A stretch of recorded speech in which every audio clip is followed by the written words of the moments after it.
మృగశిర కార్తె నుంచి వాతావరణంలో మార్పులు మొదలవుతాయి. మీరు చెప్పినట్టుగానే మనం ప్రతి ఏడు కూడా చూస్తున్నాం. అవును. అయితే ఆ రోజు నుంచే గ్రహాలలో కూడా మార్పులు మొదలవుతూ ఉంటాయి. అవును. సో ఏ రాశి వారికి ఎలా ఉండబోతుంది? అసలు ఏం మారుతుంది? ముఖ్యంగా ఇప్పుడు ఆల్మోస్ట్ గురుగ్రహం అనేటటువంటిది 2వ తారీఖు మిథునం నుంచి కర్కాటకంలోకి అడుగుపెట్టింది. దీనిని మనము అతిచార యోగం కూడా అని అనుకోవచ్చు. అతిచారం అంటే ఇప్పుడు మిథునం నుంచి కర్కాటకంలోకి, కర్కాటకంలోని వెంటనే మళ్ళీ సింహంలోకి అడుగుపెట్టేటటువంటి సమయాలు దీన్ని గురు అతిచార యోగము అని అంటూ ఉంటారు.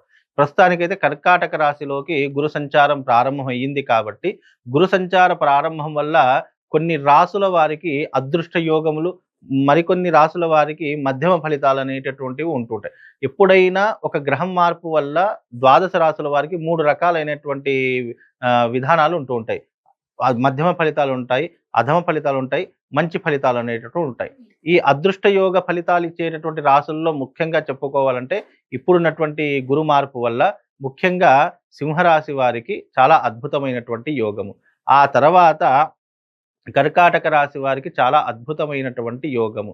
ఈ 2 రాసుల వారికి అద్భుతమైనటువంటి, ఎందుకంటే గురువు అనేటటువంటి గ్రహం కర్కాటక రాశిలో ఉచ్చ స్థానంలోకి వచ్చాడు.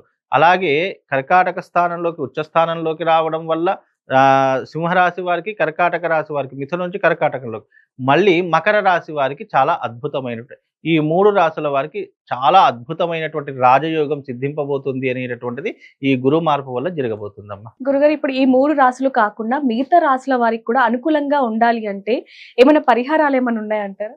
ముఖ్యంగా మనకు గురుగ్రహం అనేటటువంటిది వివాహానికి, సంతానానికి, వృద్ధికి, ధనానికి కారకుడు గురువు అవుతూ ఉంటాడు. కాబట్టి ఈ బృహస్పతి అనేటటువంటి గ్రహము దేవతల యొక్క గురువుగా భావించడం జరిగింది. అయితే ఈ గురువు యొక్క మార్పు వల్ల ముఖ్యంగా టాప్ పొజిషన్‌లో ఉన్నటువంటి రాసులు ఈ 3 రాసులు ఉంటూ ఉన్నాయి. అలాగే తరువాత రాసుల్లో మధ్యమ ఫలితాలు, మధ్యమం అంటే మిశ్రమమైనటువంటి ఫలితాలు, మనం ఏదో కష్టపడుతున్నాము దానికి తగినటువంటి ఫలితాలనైతే అందిస్తూ ఉంటాయి. అందులో కొన్ని రాసులున్నాయి. అలాగే అధమ రాసులు ఏవి అంటే గనక ముఖ్యంగా ఏలినాటి శని ప్రభావం అనుభవిస్తున్నటువంటి వారిలో కుంభము, మీనము, మేషము ఈ 3 రాసుల వారు, అలాగే సింహరాశి వారికి అష్టమ శని అనేటటువంటిది, అలాగే ధనుస్సు రాశి వారికి అర్ధాష్టమ శని అనేటటువంటి ప్రారంభం. ఈ కుంభ, మీన, మేషరాశులు 3 రాశులు, అలాగే ధనస్సు రాశి 4 రాశులు, అలాగే సింహరాశి అష్టమ స్థానం శని. ఈ 5 రాశుల వారికి శని ప్రభావం వల్ల తీవ్రమైనటువంటి ఇబ్బందులు కలుగుతాయి. ముఖ్యంగా జాతకంలో శని బాగా లేకపోతే అనారోగ్య పాలు ఎక్కువగా అవుతుంటారు. హాస్పిటల్స్‌కి ఎక్కువగా ఖర్చులవుతూ ఉంటాయి. డబ్బు కొరత విపరీతంగా ఏర్పడుతూ ఉంటుంది. నరదృష్టి, చెడు దృష్టి, అలాగే శత్రువుల యొక్క దాడి విపరీతంగా పెరిగిపోయేటటువంటి లక్షణాలు శని మార్పు వల్ల ఎక్కువగా జరుగుతూ ఉంటాయి. కాబట్టి ఈ శని యొక్క ప్రభావం ఈ 5 రాసుల వారి పైన ఏర్పడబోతుంది. కనుక ఈ 5 రాసుల వారు కాస్త జాగ్రత్తగా ఉండే ప్రయత్నం చేసుకోవాలి. గురుగారు, ఏలినాటి శని ఉన్న రాశుల గురించి ఇప్పుడు మీరు చెప్పడం జరిగింది. అవును. వాళ్ళు ఏ దేవుణ్ణి ప్రార్థిస్తే మంచిది అంటారు? ఎందుకంటే వాళ్ళకి ఇప్పుడు అనుకూలంగా ఉండదు అనేది మీరు చెప్పడం జరిగింది. అవునండి. సో వాళ్ళు ఎలాంటి పూజలు చేయాలి? ఏ దేవుని ప్రార్థించాలి అంటారు? ముఖ్యంగా దేవతా అర్చనలో ముఖ్యంగా చెప్పుకోవాల్సింది ఏంటంటే శివారాధన చెప్పుకోవచ్చు. అలాగే అమ్మవారి యొక్క ఆరాధన చేసుకోవచ్చు. విశేషంగా ఈ 2 ఆరాధనలు చేసుకుంటే గనక శని ప్రభావం తగ్గుముఖం పడుతుంది. శని జాతకంలో కర్మస్థానాన్ని సూచించేటటువంటి వాడు. కర్మస్థానాన్ని సూచించేటటువంటి వాడంటే చాలామంది అనుకుంటారు నా జాతకం అద్భుతంగా ఉంది, లేదు అని అంటే నేను ప్రతిరోజు దేవాలయానికి వెళ్తాను, పుణ్యక్షేత్రాలకు వెళతాను, నేను మొక్కని దేవుడు లేడు, ఎక్కని మెట్టు లేదు అని చెప్పి చాలామంది అంటూ ఉంటారు. బికాజ్ మీరు ఈ జన్మలో చేసే పుణ్య ఫలితాలన్నీ కూడా మీకు మరొక జన్మలో ఆ పుణ్య ఫలితం యొక్క ఫలితాన్ని మీరు అనుభవిస్తారు. మనము కర్మ అనుభవిస్తున్నాము. మనము ఎంత బాగున్నప్పటికీ, ఎన్ని దేవుళ్ళకు మొక్కినప్పటికీ కూడా మనకు కష్టాలు వస్తున్నాయి, ఇబ్బందులు వస్తున్నాయి, బాధలు వస్తున్నాయి అంటే బికాజ్ అవి నువ్వు ఈ జన్మలో చేసినటువంటివి కాదు, గత జన్మలో చేసిన పాపకర్మలకు ఇప్పుడు నువ్వు ప్రాయశ్చిత్తాన్ని అనుభవిస్తున్నావు అనేటటువంటిదే శని యొక్క ప్రత్యేకమైనటువంటి ఉద్దేశం. శని న్యాయకారకుడు. అంటే నువ్వు పుణ్యం చేశావంటే అదృష్ట యోగాన్ని అందిస్తాడు. నీ జీవితం ఎంత బ్యాడ్ పొజిషన్‌గా ఉన్నా నీకు ఎక్కడో ఒక్క దగ్గర నీకు గుడ్ పొజిషన్‌ని ఇస్తాడు. అదే నీ కర్మ గనక బాగాలేదు, నువ్వు చేసిన పాపములు విపరీతంగా ఉన్నాయి గత జన్మలో అంటే తప్పకుండా ఈ జన్మలో నువ్వు ఎన్ని పూజలు చేసినా, ఎన్ని పునస్కారాలు చేసినా, ఎంతమంది దేవుళ్ళ దగ్గరికెళ్ళినా ఆ కర్మ ఫలితాన్ని అనుభవించేలా చేస్తాడు. కానీ ఇందులో కూడా మనకున్నటువంటి ఒక పాజిటివ్ పాయింట్ ఏంటంటే కొన్ని పుణ్యక్షేత్రాల్లో అడుగుపెట్టినా, కొన్ని దేవాలయాలను దర్శించినా, యజ్ఞ యాగాదులు చేసినా, వ్రతాలు, పూజలు, నోములు చేసినా ఫలితం అనేటట్టు ఇప్పుడు శని ఇచ్చేటటువంటి ఫలితం అనేటట్టు కాస్త తక్కువగా ఇచ్చేటటువంటి ప్రయత్నం చేస్తాడు. బికాజ్ ఎందుకు అంటే నువ్వు ఈ భగవంతుడి దగ్గరికి వెళ్ళొచ్చావు కాబట్టి నువ్వు ఇందులో కొంత పుణ్యం చేసుకున్నావు కాబట్టి నీకు ఈ ఈ భాగంలో ఈ జీవితంలో కొంత కర్మ ఫలితాన్ని నీకు తగ్గింపజేస్తాను అనేటటువంటిదే శని యొక్క ఉద్దేశం. అందుకే నీ జాతకం బాగా లేకపోతే పుణ్యక్షేత్రాలకు వెళ్ళండి, దేవతలను దర్శించండి, జపాలు చేసుకోండి, హోమాలు చేసి ఎందుకు చెప్తాము అంటే కర్మ ఫలితం తప్పదు. అది అనుభవించవలసింది.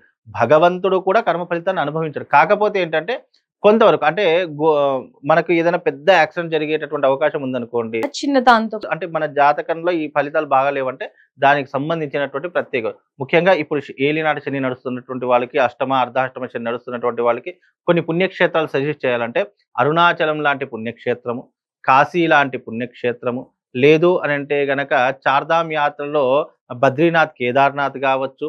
అలాగే ముఖ్యంగా విశేషంగా అమ్మవారి క్షేత్రాలు ఉన్నాయంటే కామాఖ్య అమ్మవారి దగ్గరికి వెళ్ళడము, లేదా విజయవాడ కనకదుర్గ అమ్మవారి దగ్గరికి వెళ్ళడం, ఇలాంటి కొన్ని పుణ్యక్షేత్రాలను దర్శించుకోవడం వల్ల శని ప్రభావం తగ్గుముఖం పట్టేటటువంటి అవకాశం ఏర్పడుతుంది. కొన్ని కొన్ని ప్రదేశాల్లో మనం అడుగు పెట్టడం వల్ల మనలో ఉన్నటువంటి చెడు కర్మలు కూడా తొలగిపోయేటటువంటి అవకాశము ఆ పుణ్యస్థలాలకు ఏర్పడుతుంది. అందుకే దేవాలయాలకు వెళ్ళిరండి, పుణ్యక్షేత్రాలకు వెళ్ళిరండి అని చెప్తాం. లేదండి మాకు ఎక్కడగా వెళ్ళడం కుదరదు, మాకు ఈ ఉన్నటువంటి ఈ బిజీ లైఫ్లో, బిజీ షెడ్యూల్లో మాకు అంత సమయం లేదు, మేము ఉన్న చోటనే ఏదైనా చేసుకోవాలి అని అనుకున్న శనికి సంబంధించినటువంటి నీలాంజన సమాభాసం రవిపుత్ర మిమాగ్రజం ఛాయామార్తాండ సంభూతం తం నమామి శనైశ్చరం అనేటటువంటి మంత్రం చదువుకున్న వాళ్ళకు కొంతవరకు మేలు జరిగేటటువంటి అవకాశం ఉంటుంది. ప్రతి శనివారం రోజున దగ్గరలో ఉన్నటువంటి ఆంజనేయ స్వామి ఆలయానికి వెళ్ళి ఆంజనేయ స్వామికి 5 ప్రదక్షిణలు, నవగ్రహాలకి 9 ప్రదక్షిణలు, అందులో ప్రత్యేకంగా శని యొక్క విగ్రహానికి ముఖ్యంగా తైలంతో అభిషేకము, నల్ల నువ్వులతో అభిషేకము, అలాగే నల్లటి వస్త్రం సమర్పించడము, నువ్వుల నూనెతో దీపం వెలిగించడము, అలాగే బెల్లము, నల్ల నువ్వులు ఈ రెండుటిని మిశ్రమంగా కలిపి స్వామివారికి నైవేద్యం పెట్టడం, ఇలాంటి కొన్ని పరిహారాలు చేసుకోవడం వల్ల కాస్త ఉపశమనం కలిగి కర్మ ఫలితాన్ని తగ్గించుకునేటటువంటి అవకాశం ఏర్పడుతుంది. గురుగారు, దాన ధర్మాలు చేస్తే కూడా గ్రహాలు అనుకూలిస్తాయి అంటూ ఉంటారు. దాంట్లో వాస్తవం ఉందంటారు? తప్పకుండా ఉంటుందమ్మా. దానము మన పుణ్యాన్ని పెంచుతుంది. జీవితంలో మనిషి అదృష్టాన్ని, పుణ్యాన్ని సంపాదించుకోవాలి అని అంటే కనుక అది రెండిటి ద్వారానే సాధ్యపడదు. ఒకటి ధర్మాచరణ పాటించడము, రెండవది దానము చేయడము. ఈ రెండిటి వల్లనే మన యొక్క కర్మ అనేటటువంటిది మనకు తగ్గుముఖం పడుతుంది. దానికి చిన్న ఉదాహరణ భారతంలో కూడా చెప్పవచ్చు. కర్ణుడు చనిపోయిన తర్వాత శ్రీకృష్ణుడికి ఒక వరం అడుగుతూ ఉంటాడు. అంటే ఏంటి అని అంటే గనక నాకు ఈ భూమి మీద ఎక్కడైతే గనక ఎలాంటి తప్పు లేదో ఆ భూమి మీదనే అంటే ఆ ప్రదేశంలోనే నన్ను కాల్చేయాలి, నన్ను ఈ రకంగా చెయ్యాలి అనేటటువంటి విషయాలు శ్రీకృష్ణుడితో చెప్పుకున్నాడు అనమాట. ఎందుకు చెప్పుకున్నాడు అని అంటే గనక ఎప్పుడైతే మన కర్ణుడు నేలవారిపోయాడో అతన్ని దహన సంస్కారం చేద్దాము అని అంటే గనక అగ్నిదేవుడు కూడా దహనం చేయనటువంటి పరిస్థితిలో ఉంటాడు. ఎందుకు అనంటే గనక ఇంత అగ్రశీలి, అలాగే ఇంత దానకర్ణుడు, అలాగే గొప్ప యోధుడు, ఇలాంటి యొక్క శరీరాన్ని దహనం చేసేటటువంటి శక్తి నా దగ్గర లేదు అనేసరికి అప్పుడు శ్రీకృష్ణుడికి గుర్తుకొస్తుంది. ఏంటి అంటే కర్ణుడికి ఇచ్చినటువంటి వరం గుర్తుకొస్తుంది. అప్పుడు ఆ వరం గుర్తు తెచ్చుకొని శ్రీకృష్ణుడు ఏం చేస్తాడు అంటే మొత్తం యావత్ ప్రపంచం భరతఖండం అంతా తిరుగుతాడంట. ఎక్కడ కాలు పెట్టినా అక్కడ పుణ్యస్థలం అనేటటువంటిది దొరకదు. అలా దొరకకపోవడంతో ఒకవేళ దొరికినా అది ఏ దేవాలయ పుణ్యక్షేత్రమో, ఏ అమోఘమైన పుణ్యక్షేత్రాల దగ్గర మనం దహనం చేయడానికి కుదరదు కదా. అందుకని ఏం చేస్తాడంటే శ్రీకృష్ణుడు అంతా తిరిగినా కూడా ఎక్కడ అడుగు పెట్టినా కూడా అక్కడ అన్ని పాపకర్మలే అనేటువంటివి తెలిసిపోతాయి శ్రీకృష్ణుడికి. కాబట్టి కర్ణుడిని కాల్చడానికి, దహన సంస్కారం చేయడానికి అవకాశం లేదే అని తెలుసుకొని అప్పుడు ఆ కర్ణుడిని ఎక్కడ దహనం చేస్తాడు అంటే గనక శ్రీకృష్ణుడు తన అరచేతిలో అగ్నిని పుట్టించి ఆ యొక్క అగ్ని మీద కర్ణుడిని దహన సంస్కారం చేస్తాడంట. అంటే అంత గొప్పనైనటువంటిది అనేటటువంటిది అర్థం. అందుకే విశేషంగా దానము అనేటటువంటిది మనిషిని ఎన్నో రకాలైన పుణ్య ఫలితాలను కలిగింది. కర్ణుడు దానం చేశాడు కాబట్టే సాక్షాత్తు శ్రీకృష్ణుడు శ్రీమన్నారాయణుడు అవతారమైనటువంటి శ్రీకృష్ణుని చేతిలో దహన సంస్కారం పొందాడంటే అంతనైనటువంటి గొప్పనైనటువంటి దేని ద్వారా కలిగింది? దానము వల్ల కలిగింది. అందుకే దానము చేయడం వల్ల పుణ్యము పెరుగుతుంది. ఆ పుణ్యము నిన్ను ఎప్పుడూ కూడా నడిపిస్తూ ఉంటుంది. అంటే సత్కర్మల వైపు నడిపిస్తుంది. పుణ్యము ఎలా సంపాదించాలి? ఈ ఇందులోనూ కలియుగంలో పుణ్యం చేస్తే, మంచి చేస్తే మూర్ఖుడిలా చూస్తారు మనుషుల్ని. నువ్వు ఏదైనా చేశావు, మంచి సత్కార్యం చేశావు, ఎవరికైనా సహాయం చేశావంటే నిన్ను ఒక మూర్ఖుడిలాగా, ఒక చాతకాని వాడిలాగా చూస్తుంది. కానీ సహాయం చేసేటటువంటి వాడికి ఆ పుణ్యం అనేటటువంటి చాలా ఎక్కువగా వస్తుంది. అది అర్థం చేసుకుంటే, మన యొక్క భరత భూమి యొక్క గొప్పతనం అర్థం చేసుకుంటే అందరికీ అర్థమవుతుంది. కానీ ఈ సమయంలో మనకి ఎవరికైనా హెల్ప్ చేసినా, లేదా ఎవరికైనా దానం చేసినా, లేదా అయ్యో మనవాడు అనుకోని అతనికి ఏదైనా సహాయం చేద్దాం అనుకున్నా, మూర్ఖుడు, ఇతనికి ఏం తెలీదు, లోకజ్ఞానం లేదు అనేటువంటి నీలాప నిందలే ఎక్కువగా వేస్తూ ఉంటారు. కానీ అది ఆయా వ్యక్తి యొక్క స్వభావాన్ని బట్టి ఉంటుంది గానీ, అది దానము అనేటటువంటిది ఏంటి అంటే గనక, మనకు సత్కర్మలతో పాటు 100% మన జీవితంలో ఉన్నటువంటి లోపాలను, మన జీవితంలో ఉన్నటువంటి నెగెటివ్‌ని దూరం చేసేటటువంటిది దానం. దానము అనేటటువంటిది కూడా అర్హత ఉన్నటువంటి వారికి దానం చేస్తేనే నీ యొక్క దానానికి పుణ్యము, పురుషార్థం వస్తుంది. కాబట్టి మీరు దానం ఏది చేసినా కూడా అర్హత కలిగినటువంటి వాడికి, నిత్యార్చన చేసేటటువంటి వాడికి, అందులో దేవాలయంలో ఉండేటటువంటి అర్చకులకు చేస్తే మనకు పుణ్యము, పురుషార్థం రెండిటి ద్వారా కలుగుతుంది. ఆయా దానాలు ఏ గ్రహం బాగా లేకపోతే దానికి సంబంధించినటువంటి దానం చేసుకోవాలి. గురుగారు, ఒక్కొక్కరికి ఒక్కొక్క సమస్యలు ఉంటూ ఉంటాయి. ఆర్థిక సమస్యలు కావచ్చు, ఇంట్లో భర్తల మధ్య గొడవలు, లేకపోతే సంపాదన విషయంలో ఇలా అనేక సమస్యలు ఉంటూ ఉంటాయి. కాబట్టి ఒక్కొక్క సమస్యకి అసలు ఎలాంటి దానాలు చేస్తే ఇంకా బాగుంటుంది అంటారు? శాస్త్రంలో దానాలకు అనేక మార్గాలు ఉన్నాయండి. ఇప్పుడు ఫలానా ఇది దానం చేస్తేనే పుణ్యం కలుగుతుంది, ఇది దానం చేస్తేనే మన కర్మ ఫలితం తగ్గిపోతుంది, ఇది దానం చేస్తే నాకున్నటువంటి కష్టాలు తొలగిపోతాయి అనేటటువంటిది ఏమీ లేదు. నువ్వు దానం చేసే ప్రతి వస్తువు మీద కూడా ఏమవుతుంది అనంటే గనక, ఎగ్జాంపుల్‌గా నీకు ఫలానా శుక్రగ్రహం బాగలేదు. శుక్రగ్రహం బాగా లేకపోతే ఏమవుతుందంటే వైవాహిక జీవితంలో ఇబ్బందులు మొదలవ్వడము, భార్యాభర్తల మధ్య రిలేషన్ తగ్గిపోవడము, లేదు అనంటే గనక విడాకుల దాకా వెళ్ళిపోవడము. ఇది దేనివల్ల జరుగుతుందంటే, జాతకంలో శుక్రుడు గనక నీచ స్థానంలో ఉన్న, నీ జాతకంలో కుజదోషమున్నా, కాలసర్ప దోషమున్నా, లేదా శుక్రుడు నీచ స్థానంలో ఉన్న, నీకు ఇలాంటి వైవాహిక పరమైనటువంటి ఇబ్బందులు ఎక్కువగా ఏర్పడతాయి. దానికి సంబంధించినటువంటి శుక్రగ్రహానికి సంబంధించినటువంటి దానం ఏంటంటే బొబ్బెర్లు. కాబట్టి బొబ్బెర్లు, ఎర్రటి వస్త్రము ఈ రెండూ తీసుకొని బ్రాహ్మడికి దానం ఇవ్వడం. అది కూడా ఏ రకంగా ఇవ్వాలి అని అంటే గనక, ఆ గ్రహానికి సంబంధించినటువంటి జప, తప, హోమాది క్రతువులు చేసి చిట్ట చివరిన పూజ కంప్లీట్ అయిపోయిన తర్వాత నువ్వు వెళ్ళేటటువంటి సమయంలో ఆ యొక్క దానం అనేటటువంటిది ఆ బ్రాహ్మడికి ఇవ్వాలి తప్ప, ఈ మధ్య కాలంలో దానం ఇవ్వాలి అంటే డైరెక్ట్‌గా షాప్ నుంచి తీసుకొని వెళ్తున్నారు, చేతిలో పెట్టేస్తున్నారు, చేతులు దులుపుకుంటున్నారు. దానం అనేటటువంటిది ఎప్పటికైనా కూడా గుర్తుపెట్టుకోండి. దానికి తగినటువంటి కర్మ ఫలితం తగ్గించుకోవాలి అంటే దానికి ఒక ప్రాసెస్ ఉంటుంది. ఇప్పుడు ఆపరేషన్ చేయాలి అని అంటే గనక లోపలికి వెళ్ళగానే ఏదో చేసే అయిపోదు కదా! దానికి ఒక ప్రాసెస్ ఉంటుంది. దేనికైనా మీరు జీవితంలో గుర్తుపెట్టు, మనం సంపాదించేటటువంటి దానికైనా, మనం చేసే పనికైనా, మనం బ్రతికే జీవితానికైనా ఒక ప్రాసెస్ అనేటటువంటిది ఉంటుంది. అలాగే ఒక దానానికి కూడా తప్పకుండా ఒక పద్ధతి, ఒక నియమము అనేటటువంటిది ఉంటుంది.